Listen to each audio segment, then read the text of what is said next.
మేము ఆర్మేనియాలో వచ్చి మేము చాలా బాధపడుతున్నాము. ఏజెంట్ గారు మోసం చేసిండు. మమ్మల్ని ఖచ్చితంగా ఇండియాకి రప్పించాలని మేము కోరుకుంటున్నాము. మాకు మాకు తినడానికి తిండి లేదు, ఉండడానికి రూమ్ లేదు. ఇక్కడ ఏజెంట్ మోసం చేసిండు మమ్మల్ని. 2 లక్షల రూపాయలు తీసుకొని మమ్మల్ని ఖచ్చితంగా ఇండియా రప్పించాలని మేము గవర్నమెంట్ని కోరుకుంటున్నాము.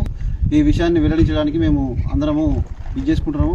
కాకపోతే కొంచెం ఎందుకంటే మమ్మల్ని ఇండియా రప్పించాలని తొందరగా ఇది చేసుకుంటున్నాం. ఇక్కడ మా పరిస్థితులు చాలా ఘోరంగా ఉన్నాయి. మమ్మల్ని ధర్మపురి అరవింద్ అన్న సిపి గారు ఎలాగైనా మమ్మల్ని ఇండియా రప్పించాలని మేము కోరుకుంటున్నాము. ఇక్కడ తినడానికి తిండి లేదు, ఉండడానికి రూమ్ లేదు. ఏజెంట్ గారు మళ్ళీ డబ్బులు అడుగుతున్నాడు.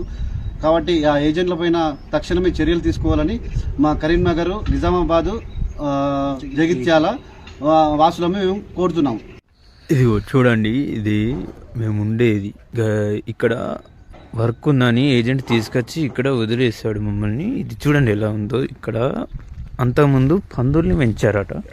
ఏజెంటు పని అని తెప్పి ఇలాంటి ఏరియాలకు తీసుకొచ్చి వదిలేసాడు. చూడండి ఎలా ఉందో. ఇది